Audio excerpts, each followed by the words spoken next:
Cəlal Hümbətov studiyamızdadır. Nevrolog Kastaparov həkimlə əlaqə yaratmaq istəyənlər varsa, buyurun Uğur Tibb Mərkəzinə müraciət edə bilərsiniz. Uğur Tibb Mərkəzinin təsisçi rəhbəri həkimi olaraq fəaliyyətini davam etdirir. Doktor, necəsiz? Sağ olun. Təşəkkür edirəm gəldiyinizə görə. Mən də. Boynumuzdan onbamıza qədər uzanan mərkəzi sinir sisteminin bir hissəsi. Daha doğrusu, hər dəfə danışdığımız onurğa problemlərinə toxunaq və bunun nə qədər həssas, nə qədər kövrək bir quruluş olduğunu xatırladaq. İnsanlar çox böyük bir ağrı acı ilə gəlir. Dəfələrlə müalicə alıb effektini görə bilməyənlər və xüsusilə də yanlış müdaxilələr səbəbilə bu şikayətlər üst-üstə gəlir, doktor. Nə deyə bilərik biz onurğa problemləri haqqında? Gələn o xəstələr, misal üçün, deyir ki, mən getmişəm, müalicə almışam, dəfələrlə müalicə almışam, amma baxıram ki, bu gün gələn bir dənə qadın var, qabırğalar bütün bel fəqərələri hamısı qabarıbdır və protruzyanın içindədir, yəni bir-birindən yapışıbdır.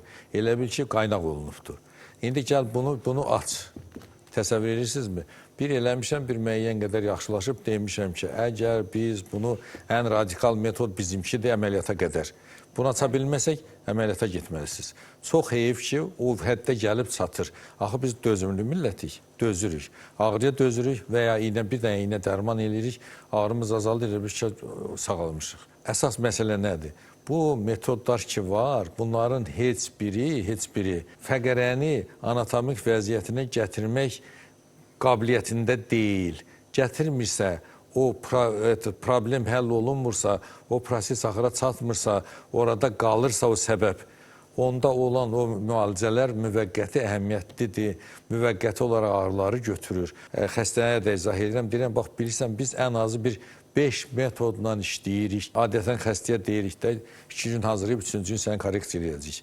Sizə elə gəldik ki, elə onurğanı elə belə düzəltməklə bundan qutarırsınız. Xeyr, onunla belə qutarmısınız. Nəyə görə? Çünki ağrıların əmələ gəlmə mexanizmi var. Mexanizmi var. O mexanizm nəzərə alınmalıdır. Yanaşı xəstəliklər nəzərə alınmalıdır. Onurğaya irradiasiya olunan ağrılar var, o nəzərə alınmalıdır. Sonra deməli o şiş xəstəliklər, onkoloji xəstəliklər, vərəm və s. Sonra qan tərkibində olan kalsiyin çatmaması, D-nin çatmaması və s. və ilaxır. Gəlin onları bir-bir araşdırasan, araşdırandan sonra məşğul olasan. Bir də bir metodla çox qəribədir də, mən manualistəm və salam, mən bunu belə eləyəcəm. Mən filan kəsəm belə eləyəcəm. Mən klassik tabibətdəyəm, iynə dərmanımı yazacam, sağ ol, var ol. Ondan olmur. Gərək mən deyirəm və yenə bir də təkrar edirəm ki, o metodların hamısı ilə istifadə eləyirsən ki, nəticə alınsın. Bilirsən, xəstəlik o deməkdir ki, sənin orqanizmin bütün müdafiə qüvvələrini alt eləyibdir. Sən onunla mübarizə aparmaq üçün, ona qalib gəlmək üçün gərək bütün vasitələrdən istifadə eləyəsən. Yoxsa bir vasitə ilə, bir üsulla, bir metodla onun qarşısını almaq qeyri-mümkündür. Ola biləri, alarsan müvəqqəti. Amma bunun üçün də doğru həkimin yanında ətraflı müayinədən keçmək lazımdır. Bizim el dilində özümüzə qoyduğumuz diaqnozlar var. Qulunc, boyun tutulması və s. Hətta bilirsən, bizə çox asandır da, istənilən adam məsləhət verə bilər. Tutaq ki, bugün bir dənə xəstə zəng eləyib, mənə deyir ki, bəs məndə belə bir şey var, dedilər belədir. Deyirəm, sənə onu kim deyib? Bəlkə 50 il staj olan həkim deyibdir, bəlkə bu işlə məşğul olan deyibdir. Yox, filan kəs deyib. Deyirəm ki, mənim yanıma niyə gəlirsən? Ged o filan kəsin yanına. Bilirsiniz, çox qəribə şeylər var. O dözümlülük var bizdə, dediyim kimi. Bir də başqa haradasa kimsə nəsə deyirsə, ona inanma söhbəti var. Sadəcə olaraq onu bilmək lazımdır ki, əgər hərəkətlə asılı olaraq uzanırsan, qalxanda ağrın olur və ya qalxırsan, uzanında ağrın olursa, hərəkətlə onurğanın vəziyyətin dəyişməsi ilə baş verən ağrılar deməli bu onurğa ilə əlaqədardır. Əgər bir də sayın, boyunda ağrılar varsa, bu qulağa, gicgaha verirsə, təzyiq varsa, qulağında səs varsa, sonra boynunda ağrılar, baş ağrıları, kürəyində ağrılar, baş gicəllənməsi, yorğunluq, çiyində ağrılar, barmaqlarda ağrılar, əllərin gücdən düşməsi varsa, sonra döş qəfəsində ağrılar varsa, döş orqanlarında, döş qəfəsi orqanlarında ağrılar varsa, çünki bunu qarışdırırlar, onu təkrar deməkdə bir fayda var. Təsəvvür edin ki, gəlir xəstə deyir ki, Məndə ağrı olub deyək, epiqasral nahiyədə, məndə ağrı olub, qarnımda sancı olub, məndə döş küpəsinin arxasında ağrı olubdur. Hamısı müayinə olmuşam, 100 dənə yerdən keçmişəm, həmişə yoxlayıblar, heç bir şey olmur. Bir dənə tam orada işləyən qadın var, o gəlib deyir ki, qardaş, mən bütün bunların hamısından keçmişəm. Bu qədər də sumka-sumkada dərman içmişəm. Təsəvvür eləməzsiniz, 2 gün keçib, 3-cü gün korreksiya eləmişəm, cavan da qadındır, mətəl qalıb, deyir ki, bu nə möcüzədir, doğrudan bunlar var. Bəs mənim başıma boyunu niyə gətirirdilər? Bəzən, bəli, medikamentoz müalicələr gücsüz qalır. Amma yenə də xəstəyə individual, az öncə dediyiniz kimi müalicənin mən həmişə deyirəm ki, növləri olduğu kimi xəstələrdə də individual seçim əlbəttə, mən həmişə demişəm ki, deyirəm ki, birinci növbədə onurğanı nəzərə almaq lazımdır. Ona görə ki, onurğa bütün, onurğadan çıxan sinirlər bütün bizim orqanları, bəzilər və sairəni innervasiya eləyir. İnnervasiya eləyirsə, onu nəzərə almaq lazımdır, o səbəbi götürmək lazımdır, ondan sonra elə bilərsən. Bax, təsəvvür eləyin, bir də özür istəyirəm. Təsəvvür eləyin, ayaqda varikoz olanda belə onurğa nəzərə almalıdır. Bax, cinsi sistemdə dəyişiklik olanda belə, sidik kisəsində, düz bağırsaqda, qarında mütləq onurğa nəzərə alınmalıdır. Onlar nəzərə alınmırsa, klassik təbibəti niyə mən deyirəm həmişə ki, niyə belədir? Klassik təbibət belədir. Simptom varsa xəstəlik var, yoxsa yoxdur. O səbəbi axtarıb tapmaq lazımdır. İnandırım sizi, o səbəb tapılanda, bilirsiniz, elə bir kəşf eləmirsən doğrudan doğruya. O xəstədə də doğrudan nəticə alınır. Məsələ də ondan ibarətdir. Doktor, insan özünün təbii resurslarından xəbərsizdir. Bəli. Çünki biz istər infeksiyon xəstəliklər olsun, istər ümumiyyətlə struktural pozğunluqlar və s. yaşadığımız müddətcə həyat keyfiyyətimizi pozan, ara sıra özünü bərpa mexanizması olduğuna görə biz onu hiss eləmirik. Ta ki o ağrılar qalıcı olmazsa. Qalıcı xarakter daşıdığında artıq yadımıza düşür ki, həkimə getmək Belə bir lazım. stereotip yaranıb, İlhamə xanım. Deməli, mən xəstəyəm, gedirəm həkimə. Həkim mənə iynə, dərman, sistem yazmalıdır. Nida. Oldu mu? Və yaxud mən əməliyyat olunmalıyam ki, bundan qurtarım. İnandırım sizi, onurğada olan problem, əgər ən dəhşətlisi yırtıqdır da, tutaq ki, ağrı çox verir də, o əməliyyat eləməklə ondan qurtarmırsan. Əksinə, ömrü boyu sən o ağrı ilə yaşamalı olursan, hətta gəlib səni əlilliyə qədər gətirib çıxara bilər. Bəli. Nəyə görə? Bax, indi metodları sayım, hansının nə çatmazlığı var. İynə dərman müalicə eləmirsən, fizioterapiya eləmirsən. Axı, biz nədən danışırıq? Biz danışırıq ki, onurğada struktural dəyişikliklər var, yəni fəqərə yerində deyil. Ya batıb, ya çıxıb, ya əyilib, ya sürüşüb. İndi baxın, əgər bunu sən yerinə qoymursansa, nədən danışırsan? Əgər bacarırsan, qardaş, bunu yerinə qoy. Yerinə qoyan kimi, bax, ona görə cəmaata, o pasiyentlərə möcüzə gəlir. Bilirsiniz, diaqnostik edirsən, deyirsən, qardaş, burada səndə ağrı varmı? Var. Onu yerinə qoyan kimi ağrı gedir, deyir, boy. Bu nə möcüzədir? Mən verilişimizin əvvəlində salam verdikdən sonra ilk dediyim cümlə nə oldu? Boyundan ombaya qədər, yəni nə deməkdir? Bəli. Mərkəzi sinir sistemi var, hansını ki, kəllə skeleti qoruyur. Bəli. Beyin dediyimiz, mərkəzi sinir sisteminin uzantısı deyək, bir hissəsi deyək. Davamı deyək. Davamı deyək, quyruq formasında. Amma onu qoruyan nədir? Bizim bəhs etdiyimiz, dəfələrlə dönüb, dolaşıb, vurğuladığımız fəqərələr, onurğadır, onun yaratdığı bir sütun. Bəli. Fəqərənin yaratdığı sütundur, onun içərisində də onurğa beyni var. Yəni, indi həkim deyəndə ki, baş ağrısı, baş gicəllənmə, boyun tutulması və s. Niyə insanlara qəribə gəlsin ki? Burada mərkəzi sinir sisteminin bir hissəsindən gedirsə söhbət, demək ki, ağrıyan da beynimizdir, zədə görən də sinirlər beynimizdir. Bəli. Yəni, o qədər... Yəni, bax, belə bir şey deyim. Dayaz yanaşılmamalı. Bizim deyək ki, tamaşaçılara çatsın deyə belə bir şey deyim. İstənilən bir nöqtəmizə təsir eləyəndə biz onu hiss eləyirik. Bu, o deməkdir ki, həmin o nöqtədə belə ən balaca mikron ölçülür, orada hissiyat var. Hissiyat varsa sinir sistemi var. Bu sinir sistemi varsa bu hardan gəlir? Bu deməli onurğa beynindən gəlir. Onurğa beynindən gəlir, düzdür, baş nəzarət edir. Onurğa beynindən gəlir. Gəlirsə, əgər bu ağrılar varsa, törədirsə, deməli o, necə deyirlər, o sinirin ucundan tutub getmək lazımdır da, hara gör, hara çatırsan. Gəlib çatsan onurğaya. Onurğada nə üçün olur? Onurğada deməli struktur dəyişikliyi var, yerində deyil, dəyişibdir, yer dəyişməsi olubdur, orada sıxır, blokada verir, sinirin kökünü sıxır. ağrılar törədir. Onun özlərinə məxsus onurğanın segmentləri var. Hansı segmentin hansı ağrı törətmə söhbəti var. Biz ona görə bilirsiniz nədir? Diaqnostika eləyəndə bilirik ki, bu fəqərədə problem var. O fəqərəni düzəldəndə ona görə möcüzədir də. Deyir, mən bu qədər iynə dərman eləmişdim. Bu cür ağrılarım getməmişdi. Amma sən neynədin ki, o da 2 dəqiqə bunu nəsə elədin? Mənim ağrım getdi.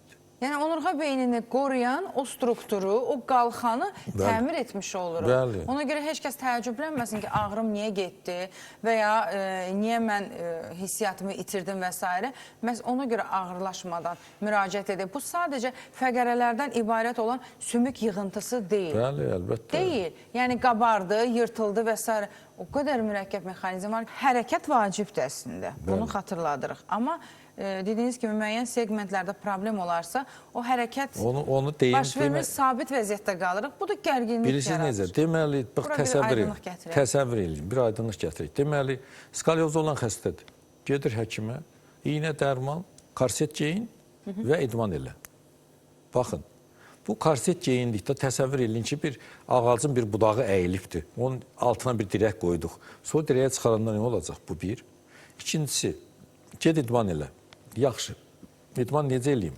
Əgər skalyozun varsa, bax, bir tərəfdə əzələ güclü dartırsa, o birisi əzələ də tonusdan düşübsə, bunu nətər idman eləyim mən? Birincisi. İkincisi, ağrı var deyə idman da eləyə bilməyəcəksən. Bax, elə idman eləyəndə, baxın, əgər bu əzələ dartılı vəziyyətdə, kontraktura vəziyyətindədirsə, gödəlibsə, bunun üçün xüsusi yanaşma lazımdır. Əgər bu birisi gücdən düşübsə, əgər hipotrofiyadadırsa, ona başqa cür yanaşmaq lazımdır. Ona görə təsəvvür edirsiniz, biz deyə işləyəndə bir əzələlərlə işləyirik. Bir nəfər həkim yoldaş var, qadındır, xəstədir. Yəni, baxıram, tuturam, deyirəm ki, belə, deyir, doktor, hansıdır ki, deyirəm, bax, budur, bu belədir, belə. Deyir, bir əzələ ilə işləyirsiniz. Deyirəm, bəli, bir əzələ ilə, əzələdəki olan o spazmalardan, oradan o ağrı nöqtələri ilə işləyirik. Ona görə deyirəm, məqsədə uyğun olaraq bunların ağrısını götürəndə sən müəyyən qədər hərəkət eləyə bilirsən. Sonra da törədən səbəbi var. O səbəbi daradan götürəndə, deməli, xəstəliklər sağalmağa doğru gedir. O da, bilirsən, deyirəm ki, siz klassiklər belə bir şeyi qəbul eləmirsiniz. Siz klassiklər deyirsiniz ki, elə iynə olsun, dərman olsun, belə olsun, elə olsun. Amma sən də necə bura gəlmirsən? Mən demişəm, bax, iynəsiz, dərmansız, əməliyyatsız müalicədir. Deyir ki, doktor, mən baxdım ki, məntiqidir, qəbul elədim, gəldim. Deyirəm, görürsən, o egoist adam... O da bir neçə müalicə aldıqdan sonra, effektini görmədikdən sonra. Çünki insan bir hərəkət eləyəndə, sabit vəziyyətdə otursa da, ümumiyyətlə hərəkətsiz qalsa da, yenə də hər birinin yekun nəticəsi var. Yəni, hərəkət qabiliyyətini tamamlayan bir güc lazımsa, o da əzələdədir. Əlbəttə. Amma o yoxdursa... O yoxdursa, deməli, struktural pozunluq var deməkdir. Medikamentoz, əlbəttə, həkim məsləhət görəcəksə, biz bunu almalıyıq. Bəzən dərmansız da müalicəsi. Yalnız deməli yox, belə danışadı. Bu struktural dəyişiklik varsa, yanaşı xəstəliklər bayaq saydıqlarım mane bizə olmursa, əgər onu biz korreksiya edib yerinə qoyanda bilirik ki, nəticə necə olacaq. Onu korreksiya edib yerinə qoyanda bütün o simptomlar aradan ya tamamilə getmiş olur, ya azalmış olur. Metodun üstünlüyü ondan ibarətdir ki, bütün onurğa nəzərə alınır. Birinci növbədə, ikinci növbədə onurğada ola biləcək, onurğada törədə biləcək əzələ, fasya, sonra oynaq sistemində, kök sistemində olan dəyişiklikləri nəzərə alırıq və ola bilmiş ki, baxın, orqanizm belədir ki, uyğunlaşır. Əgər bel fəqərəsində problem varsa, birazdan döş və boyun fəqərəsində belə problemlər yarada biləcəkdir. Beldə varsa döş. Nəyə görə? Ona görə ki, orqanizm özü istəyir buna uyğunlaşa. O problemli yeri... Problemli yerə uyğunlaşır. Yox, problemli yeri düzəltmək üçün uyğunlaşır, ağrını azaldır. Ayrı-ayrı fikirlərdə, amma baxırsan ki, məntiq olur oradan da. Əlbəttə, ağrını azaldır. Yenə bir nəfər xəstə var, cavan adamdır. Bunda spazm var, belə əyri gedir. Deyirəm ki, məndə skalyoz var, deyim, yox, səndə skalyoz deyil, səndə orqanizm bunu qorumaq istəyir. Burada yırtıq var, yırtığı qorumaq istəyir. Yırtığı qorumaq üçün sənin o birisi fəqərələrin blokada eləyib ki, az hərəkət eləsinlər, ağrı verməsin. O, onun funksiyasını o birisi fəqərələr üzərinə götürmək istəyir. Bəs ona görədir. Siz onu necə başa düşürsünüz, doktor? onu bilirsiniz nətər? Praktika onu deyir də. Birincisində MRT müayinələri var. Bəzən heç MRT müayinəsi olmayanda belə. Onun necədir? Bax, bilirsiniz, ağrının əmələ gəlmə mexanizmi var da. Bunlar əzələdir. Əzələdə ağrı nöqtələri əmələ gəlir. Sonra fasiyada disfunksiyalar əmələ gəlir. Ondan sonra oynaqda blokadalar verir. Bir də bu yoxdursa, bu mexanizmlər yoxdursa, əgər yırtıq varsa, yırtıqdan yuxarıda, deməli, o fəqərələrdə blok varsa, deməli, bir nömrəli səbəbi həmin yırtıqdır. Ona görə ki, orqanizmi, bilirsiniz, bu tərəfdə yırtıq varsa, orqanizmi o fəqərələri bloklayır ki, hərəkət biraz məhdudluğu yaratsın, o ağrını biraz qorusun. O siniri qorusun, sinirin sıxılmasını qorusun. Və bunu nəzərə alıb, bizim ona görə deyirəm də, metodun üstünlüyü odur ki, biz bütün bunları, bütün boyun fəqərələrini, döş fəqərələrini, bel fəqərələrini, çanaq fəqərələrini, büzdümü nəzərə alırıq. Hətta bununla yanaşı diafragmanı, sonra mədə bağırsaqda olan o problemləri, qanda olan problemlər, bütün hamısını nəzərə alaraq, diferensiasiya eləyərək məqsədə uyğun hərəkət eləyirik. Əzələni nə çox istifadə etmək lazımdır? Yox, əzələdə deməli, əzələ hamısı eyni cür deyil. Asimetriya olur, simmetriklik pozulur. Yəni, sağ güclü işləyir, sol zəif olur. Ona görə böyük əksəriyyət insanlarda deyək, skalyoz sağ tərəflə olur. Deməli, C şəkilli. Zəif, güclü tərəf dartır, zəif tərəf boşalmış olur. Öz tərəfinə dartmış olur da güclü tərəf. Aha, indi burada... O spazm səbəbi ilə olur? O yox, o spazm səbəbi olmur. O skalyozda onun səbəbləri var. O səbəblər var. Spazma olaraq, deyək, hamıda olmur, cavan adamlarda tez-tez rast gəlinir. Deyək, o proses olan fəqərəni qorumaq üçün orqanizm özü oynağı blokada eləyir. Amma başqa bir skalyozun başqa səbəbləri, tutaq diafragmanın spazmıdır, çanaqda olan əyriliklərdir, sonra birinci fəqərədə olan problemlərdir, sonra birinci boyun fəqərəsində və aşağıdakı bel fəqərəsində olan problemlərdir. Bunlar gətirib o skalyozun əmələ gəlməsinə səbəb olurlar. Amma burada başqadır. Burada orqanizmin oranı qoruması üçün öz qoruma funksiyasıdır. Bayaq siz danışanda dediniz ki, orqanizmin öz bərpa funksiyasından bizim istifadə eləmirik. Amma görürsünüz, bizdə deməli, bilavasitə orqanizmin bərpa funksiyasından istifadə edirik. Necə istifadə edirik? Əgər bu fəqərələrin arasında protruziya varsa, deyək, yer dəyişmə varsa, hər hansı olsun da, biz onu anatomik vəziyyətinə gətiririk və hərəkət veririk. Anatomik vəziyyətinə gəlirsə, qidalanma yaxşılaşır. Doktor, hər yaşda əzələni gücləndirmək mümkündür? Hər yaşda mümkündür. Deyək, yaşlı adamlarda biraz bərpa gec gedir. Mən bölmək məcburiyyətində qaldım, bilmək istədim bəzi nüansları. Bərpa biraz gec gedir. Amma yaşlı adamlarda daha tez gedir. Amma hər yaşda müraciət etmək hər yaşda müraciət etmək lazımdır. Bilirsiniz, çox cobud dəyişikliklər olmuş olur. O cobud dəyişiklikləri yavaş-yavaş onun yerinə qoymaq, korrekt eləmək lazım gəlir. Onu etməsən, bax görürsünüz, bütün məsuliyyətimlə mən deyirəm, onu etməsən, istənilən müalicənin əhəmiyyəti yoxdur. Niyə? Çünki bu yerində deyilsə, o fəqərənin verdiyi problem var. O problemi sən müəyyən qədər yüngülləşdirə bilərsən, amma tam müalicə eləyə bilməzsən. Ona görə də o səbəb qalır orada.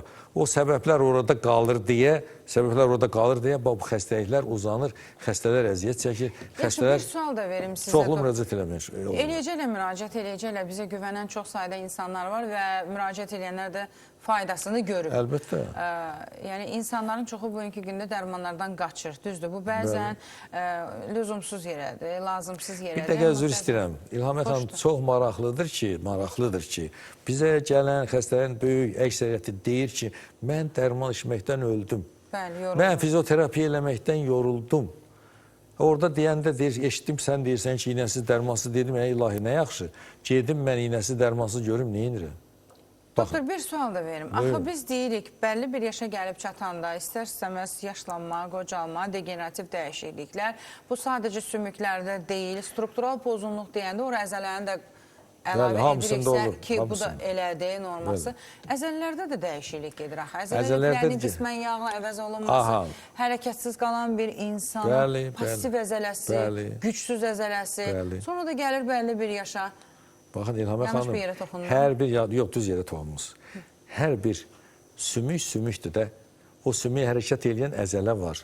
Əzələ bağ sistemi var, vətər var və s. və ilaxır. Orada olan o əzələləri müəyyən eləmək lazımdır ki, hansı əzələdə hansı pozğunluq var. Distrofik dəyişiklik var, ağrı nöqtələri var, kontraktura var, sonra hipotoniyası var. Bunları bir-bir müəyyən eləyib, o bir-bir əzələrlə işləmək lazımdır. Əgər bu əzələ tonusdadırsa, dartırsa, gödəlibsə, nə etmək? Bunun spazmını götürmək Ona görə lazımdır. dedim, hər yaşda müraciət olunarsa, Hər yaşda müraciət olunarsa, görə bilərmi? əlbəttə. Əgər bəlli bir yaşa gəlib çatanda bu degenerativ problemi, lifin yağla əvəz olunması müşahidə olunursa, olsun da, hər üstə gəl fon, xəstəlik o fonu. fəqərələrə uyğun olaraq, əzələlərə uyğun olaraq hərəkət eləyəndə, əzələni biraz hipotoniyadasa, tonusa gətirəndə, bu birisi deyək, gödəlibsə, onun spazmını götürəndə, xəstə özünü yaxşı hiss eləyir, normal hərəkət eləyir. Düzdür, yaşlı adamlarda bərpa devri cavanlara nisbətən gec gedir. Əlbəttə, bunu gərək nəzərə alırsan, o söhbəti yoxdur. Amma ki, istənilən halda ən o, necə deyirlər, cobut dəyişiklər ki var, o cobut dəyişikləri aradan götürürsən, aradan götürəndə yaxşılaşma ilə qarşılaşırsan. Demək ki, müntəzəm hərəkət, doğru qamət, əlbəttə. Var olan problemləri kör-körənə həkimə məsləhəti olmadan hər hansı bir ağrı kəsicilərlə aradan qaldırmaq doğru deyil, mənasızdır. Çünki zaman-zaman, bilirsiniz, bir insanın ağrısı varsa, bu artıq bədənin verdiyi siqnaldır. O deyir sizi blokadaya salır, hərəkəti məhdudlaşdırır ki, qorusun. Ağırlaşmasın. Eyni ilə də ağrı siqnalını bizə orqanizm məhz ona görə verir. Get həkimə, ağrıyıram. Amma biz nə edirik? O ağrını sustururuq, lal eləyirik və daha da üstünə gedirik problemi. Çox gözəl dediniz. Pasiyentlər adətən ağrı güclü olanda həkimə müraciət eləyirlər. Həkimə müraciət eləyəndə ağrı dözülməz olur. Bunu iynə ilə dərmandan susturulur.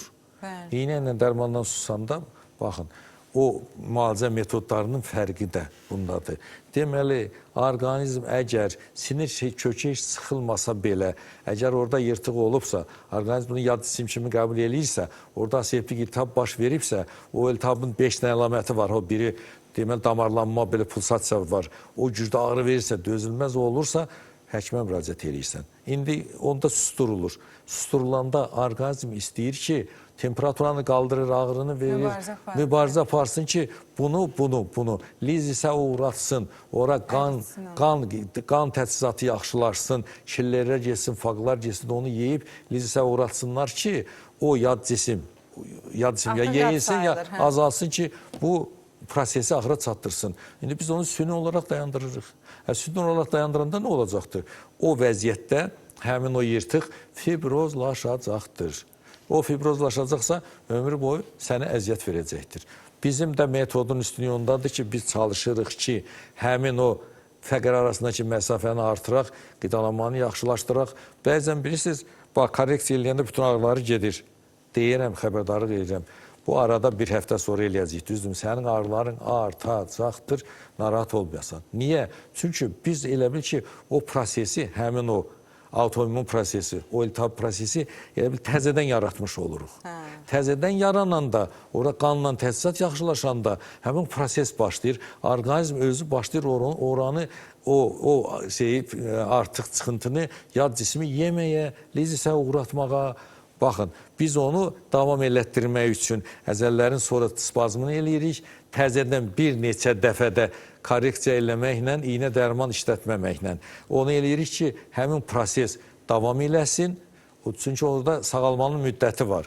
Bax, bayaq siz dediyiniz kimi, tutaq yaşlı adamlarda sağala bilər 3 həftəyə, 1 aya, biraz yaşlılarda 1 ay yarıma, o bir şeydə 2 aya sağala bilər.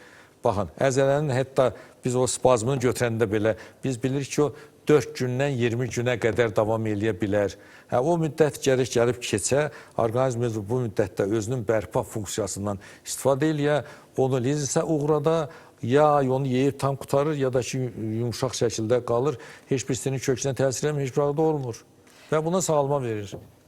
Doktor, təşəkkür edirəm. Mən də sizə Minnətdaram. təşəkkür edirəm. Hər zaman olduğu kimi bugün yenə də kifayət qədər sizin dediyiniz, verdiyiniz, ötürdüyünüz məlumatlardan faydalandıq. İnşallah ki, insanlar ağrının elə ilk mərhələsində müraciət eləyər, daha da ağırlaşmadan zamanında bu problemləri aradan qaldırar. Çünki gənc yaşlarda, cavan yaşlarda hələ biz o problemi tam dərk eləmirik. Amma yaşa dolduqca yaşın da bizə verdiyi o problemlər üstünə gəlir. Var olan xəstəliklərin fonunda da o problemlər daha da ağırlaşır. Sadaladığımız bütün əlamətlər iltihabi göstəricilər də ola bilər. Yəni, burada sadəcə MRT-dən həkimin mexaniki əllə toxunaraq müayinəsindən getmir söhbət. Qanun göstəriciləri və s. Məhz ona görə deyilir ki, həkimə müraciət, individual yanaşma, ətraflı müayinə, dəqiq diaqnoz və müalicənin effekti.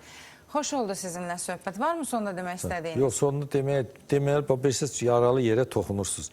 Qadın gəlibdir, qadına baxıram, deyirəm ki, sən ağrıya işləmirsən. İndi sonra qızı da yanındadır, qıza baxıram, deyirəm ki, qızım, bax, səndə rahatdır.